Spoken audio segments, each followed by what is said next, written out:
டெஸ்லாவோட owner Elon mask அவங்க கண்டுபிடிச்ச mobile பார்த்தீங்கன்னா ரீசார்ஜும் பண்ண தேவையில்ல, சார்ஜரும் போட தேவையில்ல.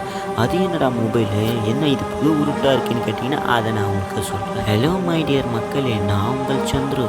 இந்த ஒரு வீடியோவில் என்ன பார்க்க போகிறேன்னா, எலன் மாஸ்க் அவங்க கண்டுபிடிச்ச மொபைலுக்கு பார்த்தீங்கன்னா ரீசார்ஜும் பண்ண தேவையில்ல, சார்ஜரும் போட தேவையில்ல. இந்த மொபைல் வாங்குறது 2 விஷயத்துக்கு மட்டும்தான். ஒன்று சார்ஜர் போடுறது, ஒன்று ரீசார்ஜ் பண்ணுறது. ஸோ இது 2 விஷயத்துக்காக தான் ஒரு மொபைலே வாங்கி நம்ம யூஸ் பண்ணுறோம். இது என்னடா புது ரூல்ஸாக இருக்கே, டெஸ்லாவோட ஓனருக்கு அப்படி என்ன தான் யோசனை? ஃபஸ்ட்டு இந்த ஒரு மொபைலில் ஏன் சார்ஜரே போட தேவையில்லைன்னு சொல்கிறாங்கன்னு அந்த ஒரு காரணத்தை பார்ப்போம். இதுக்கு முன்னாடி வீடியோக்கு ஒரே ஒரு லைக் கொடுத்து உங்கள் ஃப்ரெண்ட்ஸுக்கெல்லாம் ஷேர் பண்ணிட்டு மறக்காம சேனல் சப்ஸ்கிரைப் பண்ணுங்கள். நிறைய பேர் பார்த்தீங்கன்னா யூஸ் பண்ண சொல்ல எமர்ஜென்சியான சுச்சுவேஷனில் சார்ஜர் இல்லாமல் சுவிட்ச் ஆஃப் ஆகிடுது. ஸோ அதுக்காக தான் இந்த ஒரு பிளானை கொண்டு வந்திருக்காங்க. இந்த ஒரு மொபைல் பார்த்தீங்கன்னா சூரிய ஒளியில் வச்சாலே சார்ஜர் இருக்கும். இந்த மாதிரி சொல்கிறத பார்த்தா இது எங்கேயோ பார்த்துக்கிற மாதிரி தோணுதுன்னு பார்த்தாக்கா, சூரிய ஒளி லைட்டு அதில் பார்த்தீங்கன்னா சன்லைட்டில் வச்சுக்கா அது சார்ஜர் ஏறி லைட் எரியும் நைட்டு ஃபுல்லாக. ஸோ ஆனால் இந்த ஒரு மொபைலுக்கு இந்த ஒரு ஆஃபர் தந்துக்கிறது நல்லாவே இருக்குது. எமர்ஜென்சியான சுச்சுவேஷனில் இது ரொம்ப தேவைப்படும் நான் நினைக்கிறேன். நீங்கள் என்ன நினைக்கிறீங்க மறக்காமல் உங்கள் கருத்தை கமெண்ட்டில் சொல்லுங்கள்.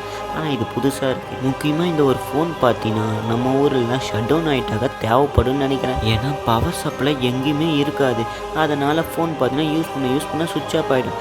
அதனால் சார்ஜர் பண்ணுறதுக்கு இந்த ஒரு ஃபோன் பார்த்தீங்கன்னா வேறு லெவலில் யூஸ் ஆகும்னு நான் நினைக்கிறேன். நீங்கள் என்ன நினைக்கிறீங்க? இதெல்லாம் ஓகே, சார்ஜர் போட தேவையில்ல, சரி. ரீசார்ஜ் பண்ண தேவையில்லைன்னு சொல்லி அது போடுறான்னு கேட்டிங்கன்னா அதையும் நான் உங்களுக்கு சொல்கிறேன். கஷ்டப்பட்டு இவ்வளோ நாளாக ரீசார்ஜ் பண்ணது வேஸ்ட்டாக போச்சு. இந்த ஒரு மொபைல் முன்னாடியே வந்திருந்தா என்ன, நான் இப்போ தான் புதுசாக மொபைல் வாங்கினேன் போச்சா. இவனுங்க வேறு அப்பப்போ ரீசார்ஜ் ரேட்டை ஏற்றினே இருக்கானுங்க. ஏர்டெல்லும் வோடாஃபோன் இவங்கெல்லாம் வேறு தொல்லை கொடுத்துன்னு இருக்காங்க.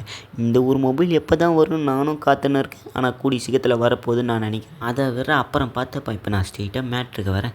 ஏன்டா ரீசார்ஜ் பண்ணக்கூடாதுன்னு கேட்டிங்கன்னா, நம்ம எலன் மாஸ்க்கு பார்த்தீங்கன்னா அவங்களோட கண்டுபிடிப்பான ஸ்டார்லிங்க் அதோட இன்டர்நெட் சேவையை இணைக்க போகிறாங்களாம். ஸோ அதனால் பார்த்தீங்கன்னா ரீசார்ஜ் பண்ண தேவையில்லை, ஃப்ரீயாக அன்லிமிட்டடாக யூஸ் பண்ணிக்கலான்னு நான் நினைக்கிறேன்.